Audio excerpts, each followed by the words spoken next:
I don't know what we mean by the word religion. So there are so many interpretations of that word.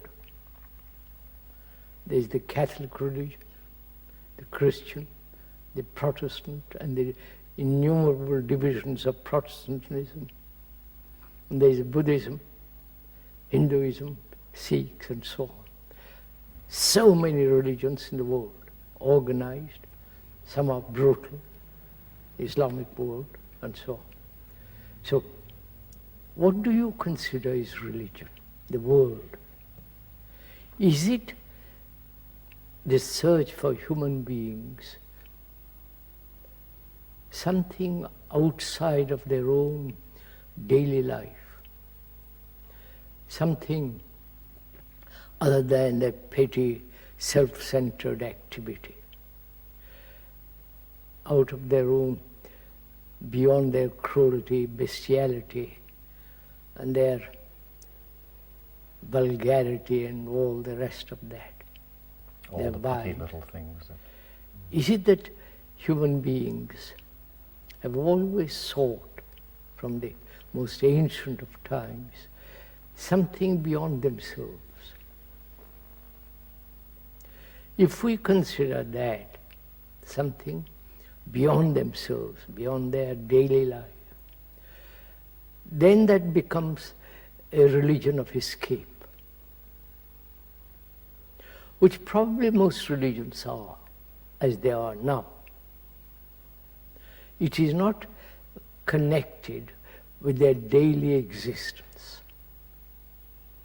It's based on belief, on a book, or on faith, or on some dogma, rituals, the repetition of daily rituals, which goes on in practically all over the world. Incense, dressing up, fancy dress, and all that. All that, prayer included, is called leading a religious life. Going, as they do in India and most, at one time, 3 times a day to the temple. And the Islamic world, 5 times prayer. And the Sunday Mass, and so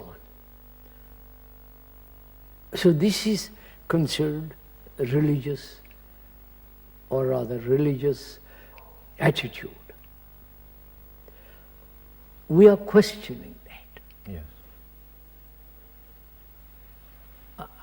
I would like rather to question the whole nature and the structure of present-day religion. There are so many sects. They have found that Christianity is very limited. So they go off to Buddhism or to some kind of sectarian gurus and so on. The multiplication of this search for something other than the daily boredom, daily loneliness, the constant conflict and so on. This has been the pattern. Would you agree to that? But underlying this, that goes on in the name of religion, still there seems to be, it seems to be aimed at something that we need, that we want. We said that there is something that man is seeking and gets caught in all this nonsense, really, invented by various priests from the beginning, between God and man, and they were the interpreters. At one time they were the scholars, they were the people who wrote, who studied, who invented the language and so on.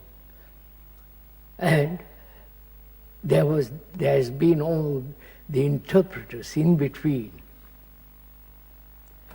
If one rejects all that, as I do personally, because it seems to me rather immature, rather trying to play or pacify or gratify human demand for something other than this mundane life, so-called spiritual life.